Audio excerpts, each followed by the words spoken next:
Follow the money. That's what I always say. You always follow the money. Yeah. This is Follow the Money with Mitch Moss and Pauly Howard on VSiN. Thanks for checking in. Coming up this hour, we'll get into the Hall of Fame game and a preview of the AFC West. Paul Stone, 30 minutes from right now, professional sports bettor. His take, his best bets on the Mountain West Conference this year, and pizzeria bets in 45 minutes. Pauly, the latest here on the Major League Baseball trading deadline. Houston Astros, extremely active. About 40 minutes ago, it was confirmed that they traded for Carlos Correa. He's going to make his return to an Astros uniform. And the Twins did not eat $50 million of the contract as the Astros desired, but still a significant amount there. The Twins have been big-time sellers today. No other team has unloaded more money than that team in Major League Baseball. Also, how about this? Current Twins players under contract for next year. This is from Matthew Taylor on X. Byron Buxton, Pablo Lopez, end of list. Oh, boy. 2 players, that's it.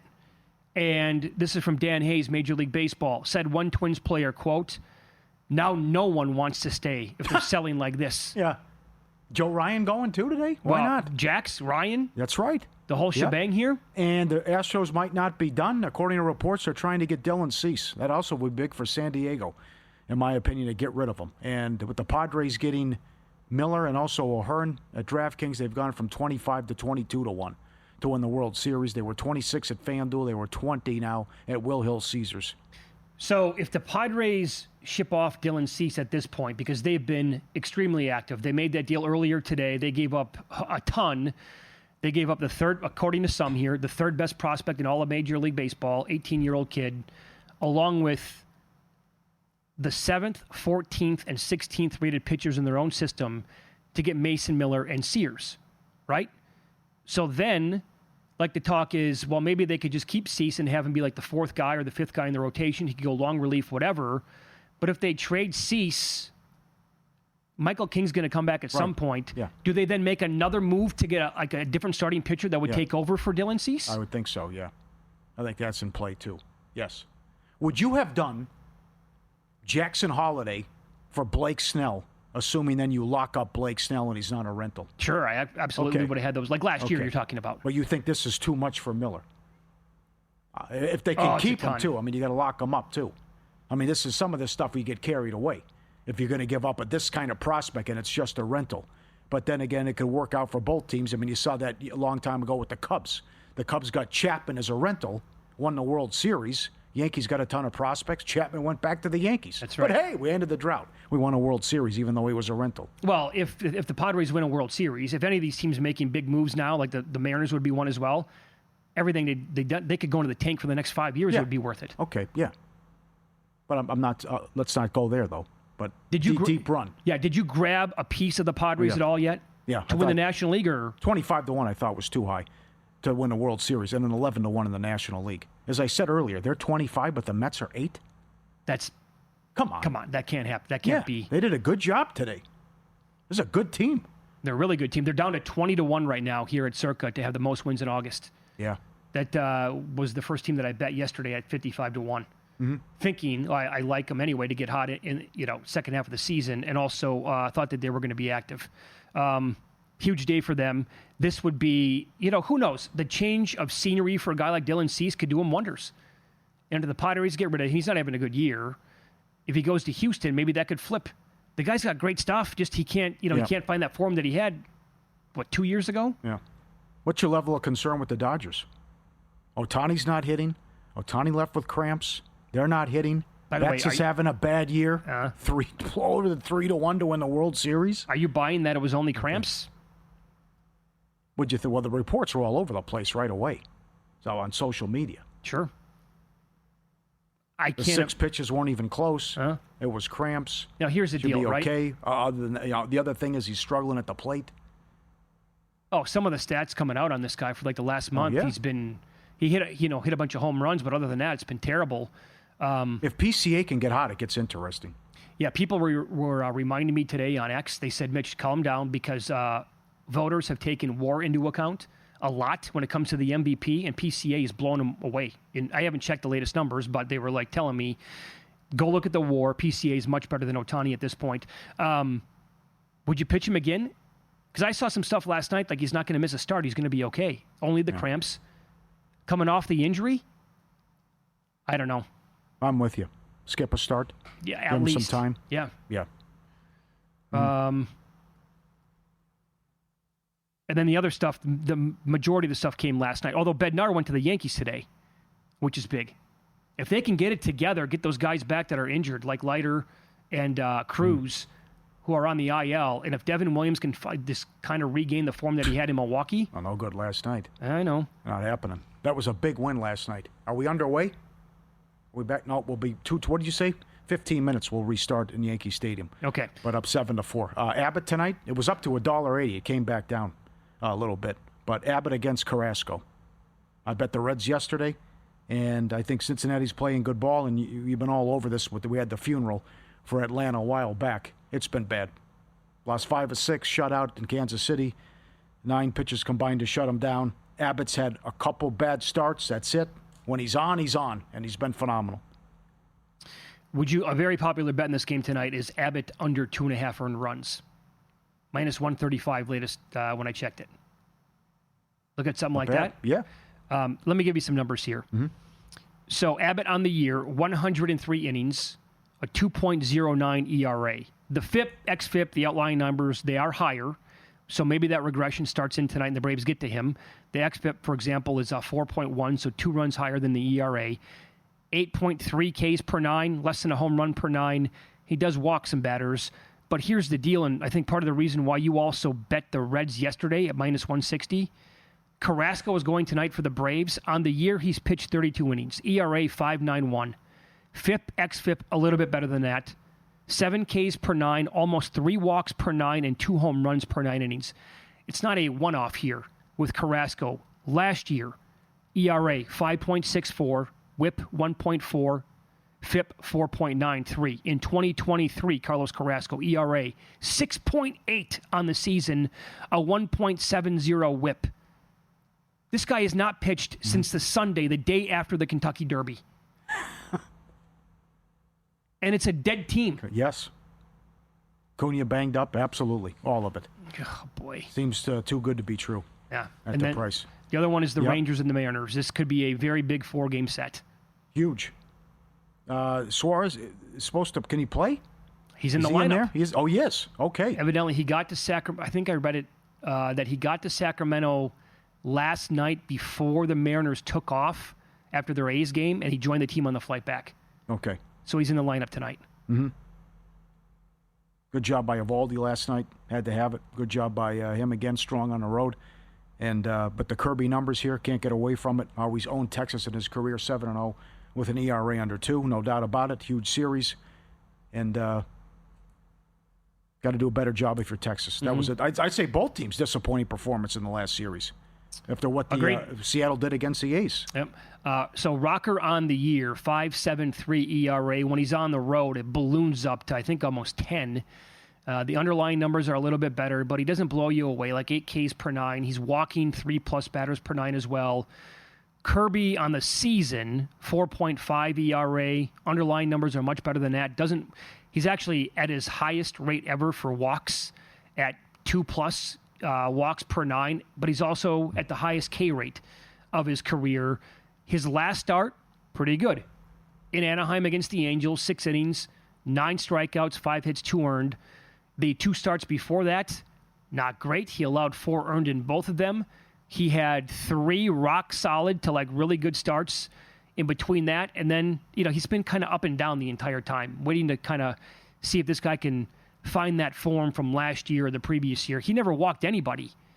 And now the 2+ walks, he had 3 in his last start, 2 starts. I mean, it's just that's not exactly who George Kirby has been in his career. I'm, as a guy holding Mariners tickets, I'm deathly afraid of this series. Really? Oh, yes, absolutely. I think I'm going to find a price if I can before the series starts to bet Texas to win the series. Well, you get Corbin and Rocker. You avoid Eovaldi. Not bad. I think it works out for him here. By the way, side note on Eovaldi, if he had more innings pitched, would we be talking about him as a true contender to Skubal to win? His ERA is, 1.5 on the year? I know. Yeah.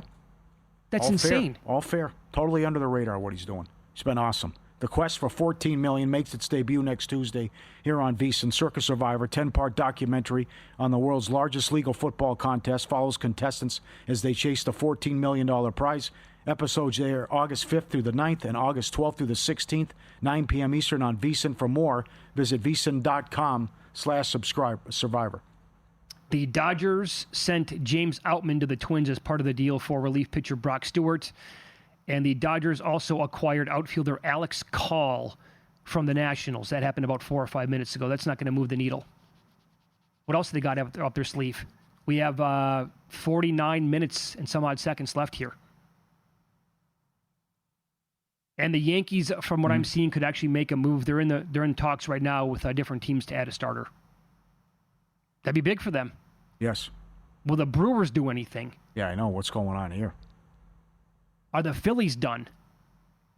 I would think so. You think so? Yeah.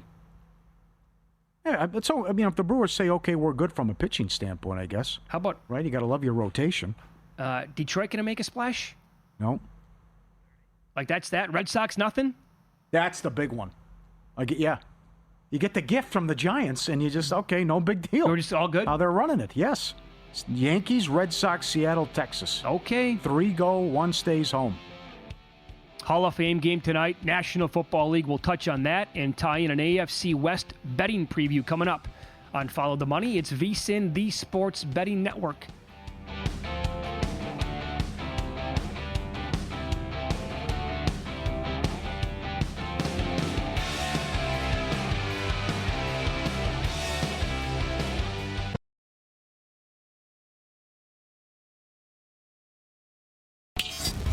This is Follow the Money on VSiN. It's a good feeling to have football back tonight. Hall of Fame game. Chargers, Lions going at it. The highlight for me is going to be Brent Musburger on the pregame and then in the booth along with Mike Tirico and Chris Collinsworth in the second half. Damn right. That to me is the number one reason to watch the game. Mm-hmm. And then if you have bets on the game as well, and people, it's the NFL, so a lot of public bets are going to be coming on this as well. I talked to a couple of different odds makers today, bookmakers in Las Vegas, and they said the action, it wasn't anything to write home about. In fact, Mike Palm told me here at Circa, he gave me the number that they had written on the game a few hours ago, and I said, oh my God, that's got to be not even close to like a regular season, your average baseball game. He goes, unless it explodes, it won't even be close. Oh, really? Comparison right there? Okay. Yeah. No, you're right. Great to have it back, though, and now we rock and roll. And I still think it goes over tonight. It'd be nice to get to 32.5, but again, this can get over on accident, 20-14. The last 3 have gone over. You got what you want, which is a quarterback competition for the backup in Detroit. And we'll see if the new offensive coordinator wants to rave reviews, by the way, from all the Detroit players about Morton taking over for Johnson. And then with the Chargers, which I know it's been a disaster with his career with Lance, but actually played well in the Week 18 game with the Cowboys. So still a guy who's been in the league. I still think you got a couple big plays, some turnovers, a little sloppy football. Get over the total here. No opinion on the side.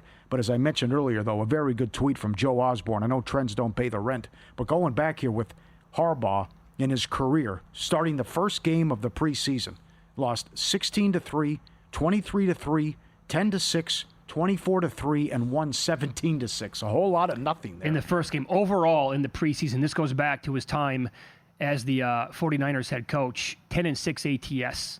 Dan Campbell, 3-6-1 in 10 preseason games. So, again, it's going to come down to quarterback depth chart as well. Hendon Hooker and Kyle Allen behind Jared Goff. Allen, 17-23 for 193 yards and a touchdown and a pick in Week 1 preseason last year.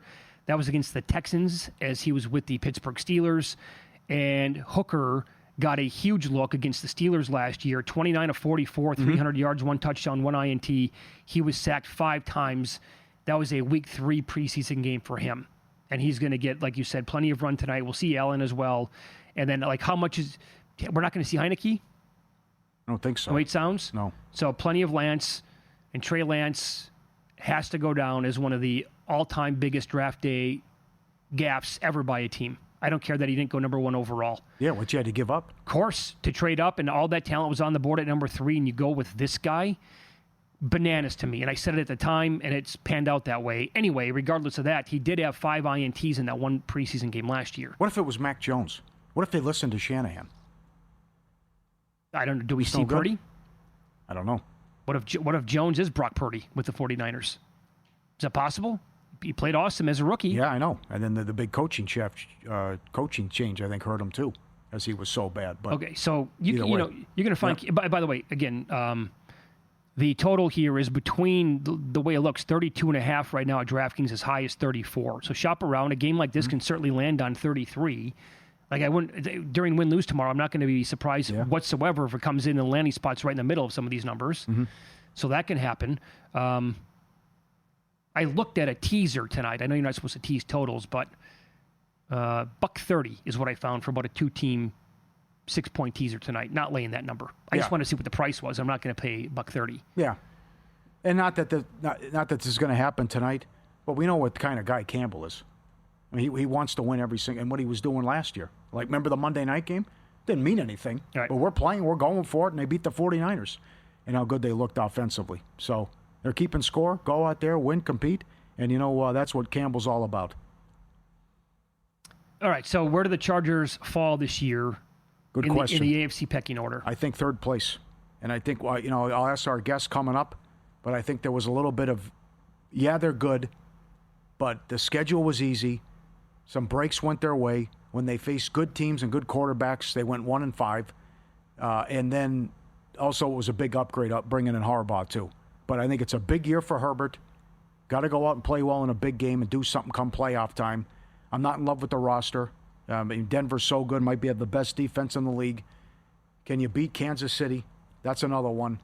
But I think playoffs, questionable. But the third place in this division. And again, that good write-up from Warren Sharp where they took advantage of some lousy quarterbacks and caught teams at the right time, rookie quarterbacks.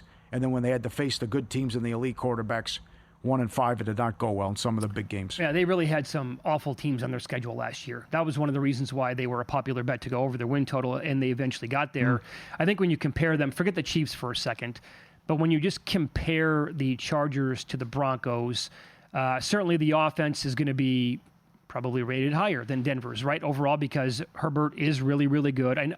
It's one playoff game. It was terrible. Yeah. Other than that, guy's really good, right? So he was fine. Yeah, bad second half against Jacksonville, but that was more on Knucklehead as head coach. Yes. What was his name? Thank God I forgot. Brandon Staley. Yeah. Yep. But the offense I think is going to be better than Denver's. I like their parts quite a bit. I think Hampton can absolutely have an impact. The O-line, which they addressed going back to last year. I think that's going to be awesome. Sorry, quickly. I will agree also with humans. Harbaugh gets too conservative when they get in the red zone and just, we get 3 points and it comes back to bite him. No, he's got that in him for sure. Yeah, that Monday night loss to Arizona. That was ridiculous. Yep. Lost to Mahomes, lost to Murray, lost to Lamar Jackson, lost to Mahomes again, lost to Baker Mayfield. Blown out in that game, too. So 1-5 against good quarterbacks. Well, there you go. I think their receivers are good. McConkey's potentially going to be awesome in this league. All the the metrics show that he was just phenomenal last year. It makes sense. I think the draft pick of Trey Harris was really good. Johnston came on last year. I think was living up to maybe a little bit where they took him in the draft in the first round a couple years back. But really the difference is big time, I think, on defense. Mm-hmm. As you said, Broncos going into the season probably the best in the entire league. And to me, it's clearly the best in the division, and so that tells you the separation is going to be there between these two teams as well. The other one too, and how big is this? I don't know, but are we ever going to see a home field advantage? No, never, not happening. I can't imagine. Yep, that's big. Denver, tough place to play, great fans travel. Kansas City, difficult place to play, hell of an organization. Chargers, it's usually the opposing fans take over. And how many Charger fans do you know? And you go back to the day they were introduced and they went to a Laker game and they put them up on a Jumbotron in the screen and they were booed. I mean, Paul, when they actually played in a city that cared about the team, there were many games where they didn't really have a home field advantage. Yeah. Some games, Chargers fans would be overwhelming in that stadium, the old Qualcomm, right? And they would take over. That's when a KC and their fans wouldn't travel or the Raiders would take over, whatever. Now they move to LA and nobody cares about the team. Where are they in the pecking order of LA sports teams? 8th, 9th, 10th? They're not on the radar that much. And it's the NFL we're talking about here. What do you think of Herbert? I like him. I like him a lot. Here's the thing. I'm buying in. I saw a great comparison. I think it was somebody who's either making season-long player props or a fantasy angle that said, there's no reason why Justin Herbert is not Josh Allen. He needs to run more, and he refuses to do it, or he's limited by the coaching staff. And I don't buy into that. I think it's probably him. Mm-hmm. Oh, you don't like him? I love him. I think, is it top 3? Some of the top 5 stuff you see out there from people who cover the sport. But I also think the previous coaching staff held him back and didn't do him any favors. And plus all the injuries that he's had. Allen can never stay healthy. Williams can never stay healthy. The 2 staffs. Yeah, Anthony Lynn. Think about that. I would say that no quarterback at his level had to go through that bad of coaching to start his career. Yeah, Lynn, back to back. Yeah, Lynn, Staley, and then what happened at college. Yes, correct. Absolutely. But he made me look bad. That was horrendous. He was so bad against Houston. Well, cost him the game. Yeah, here's the thing. He'll win you back Pick over. 6, terrible. If they make the playoffs this year and the guy's great. Yeah, I know. Or what if he comes out this year and throws for 41 touchdowns and they win 12 games? Yeah. Incredible giveaway here from VSiN and Winner's Circle Proxy. Two grand prize packages for the Circle Millions contest. Full paid entry, full season proxy service from the team at Winner's Circle. Behind the scenes tour of the VSiN studios, free to enter. winnerscircleproxy.com/VSiN. winnerscircleproxy.com/VSiN. Fill it out before August 17th. And don't miss for your shot to play for $6 million in guaranteed prizes this season. winnerscircleproxy.com/VSiN. There's been a lot of love for Hampton in betting markets. Most rushing yards in this division at DraftKings, Genty -125. Hampton sitting at plus 350. Harvey is plus 750 from Denver. Pacheco 8-1. Most rushing touchdowns, Genty plus 170. Hampton plus 320. How about Bo Nix 60-1? Most rushing touchdowns. Ooh. Can he get to 8-9? Yeah, okay, not bad. Not crazy. If he got to 8 or 9, I think he'd get it. He's maybe in the conversation there. Mm-hmm. I hope the Raiders are improved, but I could see that go either way too. They're a little bit like Atlanta with the win total. All right, coming up next, professional sports bettor Paul Stone's going to join the program. He will preview the Mountain West Conference with best bets on win totals, an outright winner as well. He's had excellent analysis as always this summer. Find out who he likes in this league coming up next year on VSiN.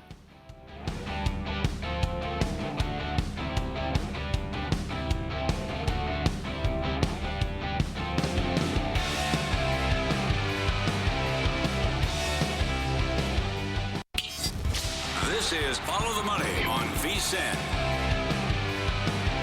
Good to have you on board here on a Thursday. We're live in Vegas, Circa Resort and Casino. Head out here to the Progressive Guest Line as professional sports bettor Paul Stone joins the program now. Follow him on X at Paul Stone Sports. He will preview the Mountain West Conference here with some best bets. Paul, good afternoon. Thanks for the time as always. How are you today? Doing well, Mitch. I tell you, tomorrow we're going to wake up and we're going to be able to say we have got college football games that matter this month. An exciting time of the year, so really looking forward to it. Absolutely. So I think a lot of people coming into the season will say to themselves, casual fans might say, Boise State, there's no way they're going to be as good as last year. They lost Ashton Genty, so that's enough for me to say they're going to be on the downtick this year. College football running backs are generally replaceable to some extent. Genty probably not because he was so good. Let's start here. How close do you think Boise State's team this year is compared to the one that we saw make the playoffs last year? Well, there's no question. I mean, Ashton Genty is a generational type running back. He gained 2,600 yards last year, so you don't replace a guy like that. And, I've lowered Boise State's power rating at the beginning of this year compared to last year by 5.5, 6 points. So certainly, and most of it is attributed to the absence of Ashton Genty. So it is significant.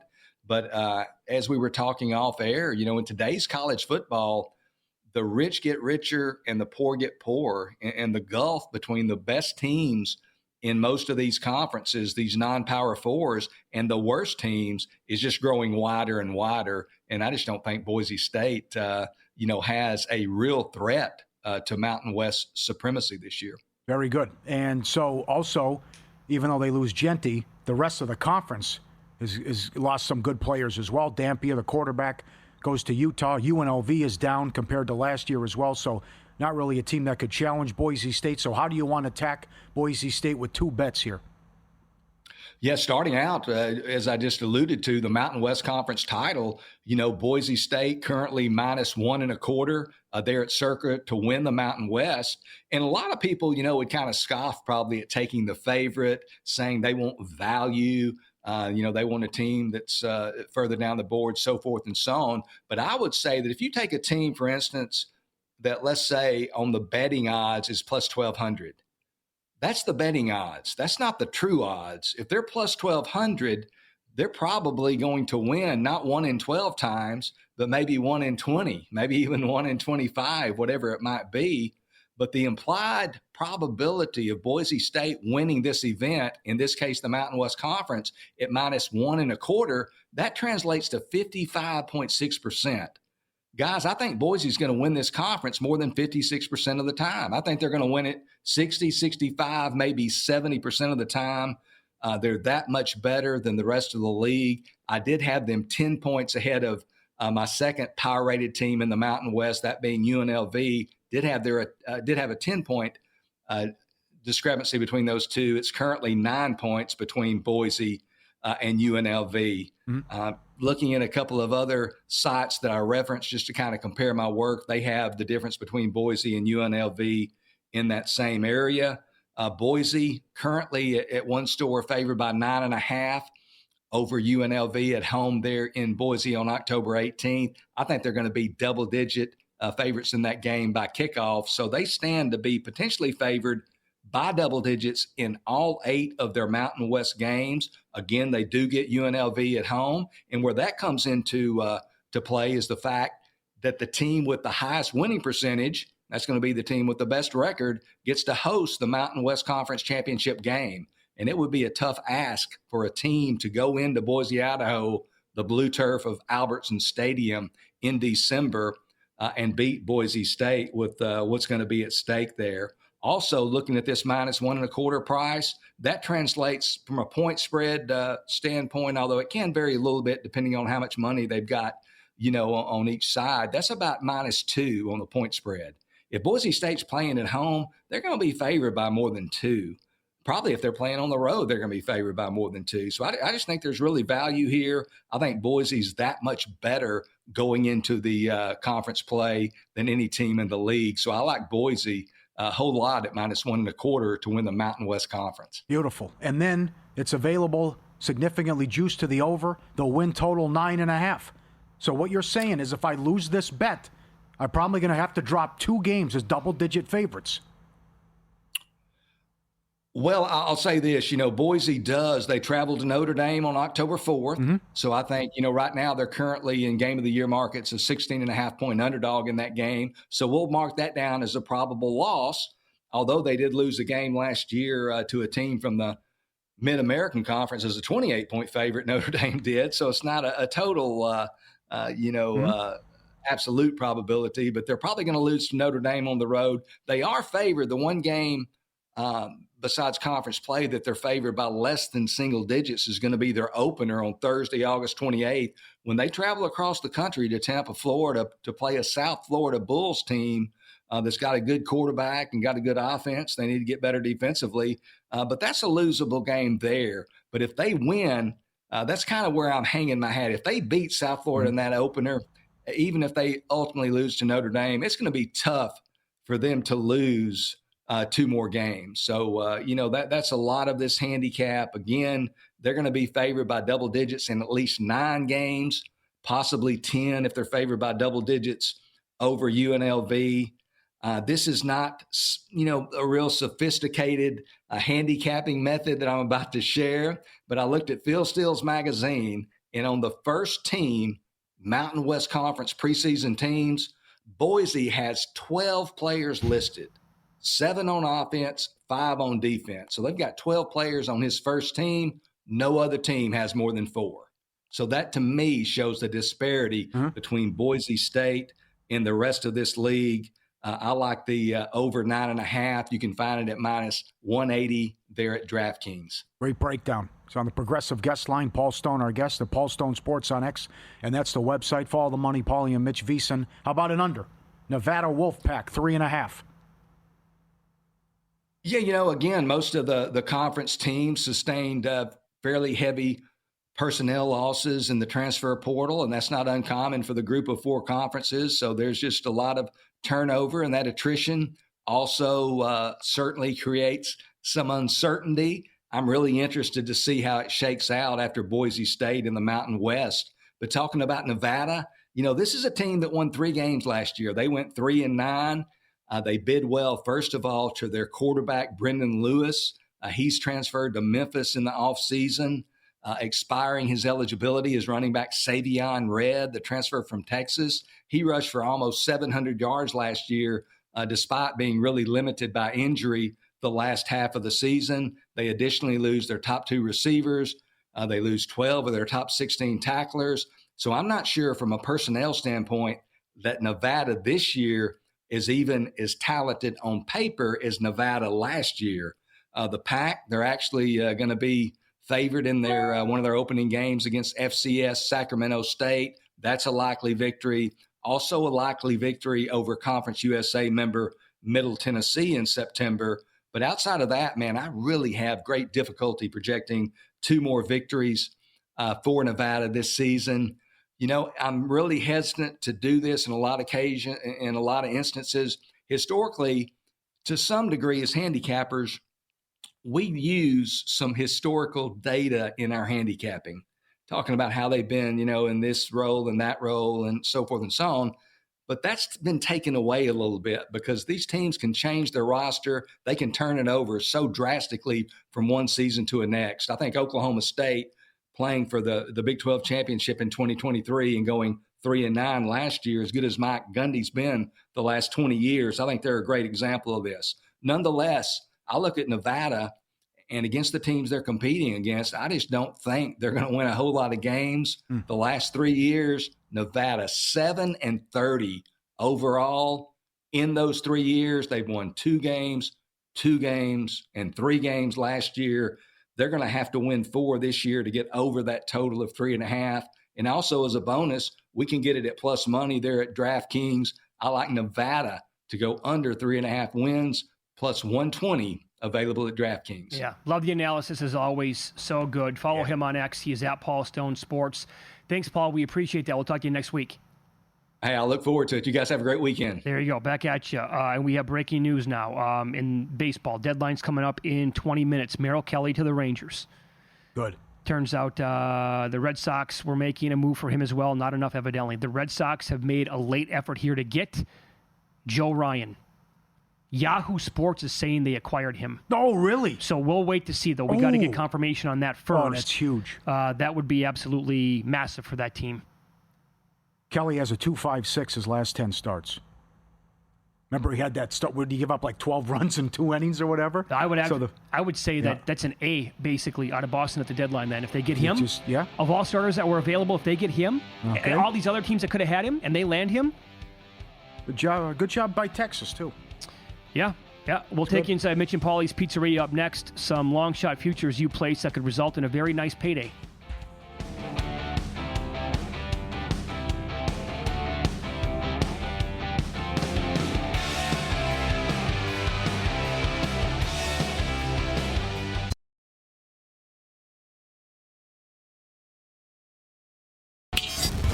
This is Follow the Money on VSiN. Like the service at Mitch and Pauly's? I don't tip. You don't tip? No, I don't believe in it. Leave us a tip on your way out. You don't tip. You don't tip. What do you mean you don't tip? They don't believe in it. The guys crack open the jar and see what the listeners have left behind. So what, no TV now? It's time for the tip jar at Mitch and Pauly's Pizzeria. Mitch and Pauly's Pizzeria Tip Jar, sponsored by Mama's Pizza. Mama's Pizza, the only place where your pizza money always gets you a win. Check them out at mamaspizzas.net and the Mama's Pizza on Instagram. Great job last week. We do this on a weekly basis. Send them in. Be creative, show off, whatever you want to do, like Mark B on X, Bills Super Bowl, Clemson ACC, Rangers American League, 200-1. Not bad, looks better now that the Rangers add Merrill Kelly. So they can go DeGrom, Eovaldi, Kelly, Molly, who's been banged up, and then a combination of like Corbin, Evan. This is unreal for him. Yeah. And Leiter. It's pretty good. Yeah. That's a really good rotation right there. And you hit. And you get the offense going. That's the big question. Blue Jays division. Brewers division. Phillies division. 90-1, rich in Canada. Need the date on that. Yeah. Do we have a date? That's probably down to like 10-1. Wow. A great job, though. Yeah. Yeah, this is great. Remember, they were like 8. Toronto was like 8 back. And then to go 5.5 up. Didn't work out in Baltimore, but yeah, absolutely. This is Andy. Ravens division, Rams division, Chiefs division, Bills, Lions, Commanders. Penn State makes the playoff. Cal Raleigh over 54.5 home runs, 534-1. There's a lot to that ticket, man. What is that, an 8-legger? Yeah. Oh. Okay. First of all, Lions and Commanders are the ones. Lions, Commanders, Chiefs, Rams. I don't know. Yeah, right. But I feel good about the first 4. That's a lot. But that's right. But it's also a nice payday. Oh, yeah. You can't get that 500-1 plus that, yeah, I would say. Yes. Zoran in Ontario. OKC wins the title. Bennett Conn Smythe already in. Rangers American League, Bills and Bears. No. 2,519-1. You lost me. You should have done that with every team in a division then. Or do a different team than the Bears. Did you have any? What else do you have, Zoran? Bills Ravens, Bills Chiefs. Don't even add another Bears team there. Yeah. Yeah, just why Bears? Why? Spencer. Ravens, Chiefs, Bills, Eagles, division winners. Clemson ACC, Boise Mountain West. Hornets over. Win total, and Yankees missed the playoffs. Oh. What does that one pay? Do we have the number on that one overall? I don't have the number on that one. That's so a big Ravens, one. Chiefs, Bills, the Yankees, Eagles division. Yeah. Yankees to miss is like 6-1 right now. It is, yep. Boise, good price. Clemson, small plus money. 250-1 on that. I'll tell you, the real Mr. ACL does a good job. The creativity and some of the stuff, and he's hit some of these. Sure. Rangers American League, Penn State wins it all, 135-1. I can see both. Yeah. Absolutely. And he uses a lot of it. I see his tweets about when he gets like the bonus bets. That and also he gives them, he's smart, right? We've talked about this this goes back to when we did our show locally here in Las Vegas 15 years ago. More than that, we love to give these kind of bets as gifts. Damn right. They deliver like almost every single time when your buddy, whoever it might be, sees it. They're like, really? That's awesome. Thank you. Mm-hmm. J. Tim on X. J. Tim 11. Ravens win the Super Bowl. Cavs 1, Pistons 2. In the Central, the exacta. Very good. Scheffler wins the Masters, 107-1. Well, he's trying to get creative. That's for sure. That is. That's great that a book offers that. I like that. That's pretty good. No? Want more on your for your buck? Here's the thing. Yeah. Anytime that you're going to do this with a golfer, it gets and only one golfer. Like if he did Ravens Super Bowl along with Cavs, Pistons, like one, and then like had like 6 golfers, okay. But you have to have the guy on your ticket win the Masters. That's tough enough alone. Yep. James Madison wins the Sun Belt. Astros win the American League. Patino and St. John's win it all, 460-1. Estevan, South Carolina. James Madison, super sexy pick to win the Sun Belt. Yeah. They're a low number. So I like where he's thinking like that's going to be a main leg, I think, to some of these parlays. American League is so wide open, you could put anybody here. And then if he can get there, though, with the first 2, he's going to be live and he can do a lot of dancing around St. John's. Mike P. Chiefs and Bills win the division. Utah makes the playoff. Phillies National League. Panthers win the East. Is that already in? Oh, it's next year for the Panthers. Okay, 288-1. That's a tough one. Yeah, it is. I can't get there with Utah, even though they have an easy schedule and because they hurt me last year. Yankees missed the playoffs. Navy makes the playoff. Oh, whoa, 150-1. Mike in Pennsylvania. What does Navy gets in there. What does Navy have to do to make the playoff? Don't get blown out by Notre Dame and go. They're going to have to go 11-1 in league play. 11-1? Yeah, and keep it like second choice to win that league, I believe. I think so, yeah, behind Tulane. Yeah. And they got to keep it like a 2-score game against Notre Dame. Yeah. Honestly, like the number on Navy to make the playoff alone should be... That's a big one. A huge number. For me. Easy schedule. Oh, yeah, Brad Powers pointed it out last hour. At Memphis, Thanksgiving night. Hello. That's right, yeah. I'll be having leftovers. Let's do it. Okay, Packers lose in the divisional round. Chiefs lose in the AFC title game. Bills win the Super Bowl. 800-1, Dan in Tennessee. No comment. Oh. It's good. I like the creativity and the fact that, that's offered. Here's what I like, Dan. You found a book that will let you parlay all of this stuff in the same sport. Mm-hmm. That's good. That is. So you're basically you're betting the Bills over the Chiefs in the AFC title game. Right. And then Green Bay, Packers but Green Bay to lose, that's so random. Round. Yeah. Not to miss the playoffs or like Will Hill did with the Steelers. Took a bad beat last night. Mama's Pizza has your back, feeding hungry Texans since 1968. They've won so many Best Pizza awards, they've stopped counting after a few thousand. Mama's delivers the crust that beats the spread every time. Oh, unbelievable. I ate it backwards when I went Saturday. The garlic butter on the crust, the ingredients, home run. A flavor that's a guaranteed winner. And when it comes to pizza money, don't waste it on bad bets. Put it where it counts, on a hot slice from Mama's. Franchise opportunities available if you're thinking long-term value. Check them out, mamaspizzas.net. The only pick that always covers. We're up to 15 spots. Let's get it up to 20. 817-870-2571. I put this on Instagram today. You can see it here. 817-870-2571. Franchise opportunities. The pick on the right is chicken and bacon with Alfredo sauce. And I know you like to mix it up on your pizzas. I would definitely give that a whirl. And then on the left was the barbecue chicken. Meat lovers on the left there? Yeah, and the previous picture, they brought out barbecue chicken, meat lovers, and then the pepperoni, the best pepperoni pizza I've ever had. Wow. And on the top was wings, too. The garlic Parmesan wings as well. I mean, that crust, man, right? And Mitch wants one right outside the studio here. In and out. Could happen. All you need's a plastic, a napkin, a little plate, and go right back to the tables. Awesome. Breaking news, Major League Baseball. That tweet was deleted about the Red Sox getting Joe Ryan. But we still have like 7-8 minutes left. Here's what the Red Sox pivoted to. They just acquired Dustin May from the Dodgers. Oh, really? Yep. Yeah. I can't. Nothing. Doesn't move the needle. You? Not really. Oh, my God. The Adrian Hauser's on the move. Of all the teams that could have traded for Adrian Hauser, who's having this he's been great. Incredible season for the White Sox, I could give you 10 guesses now. You won't get it. Tampa Bay got him. Oh, really? What? You're right. Of all teams. They just gave up on Littell yesterday. They traded him. They get him? So this is like an upgrade here to the rotation. What are they going to... Boy, that is weird. Adrian Hauser would have been...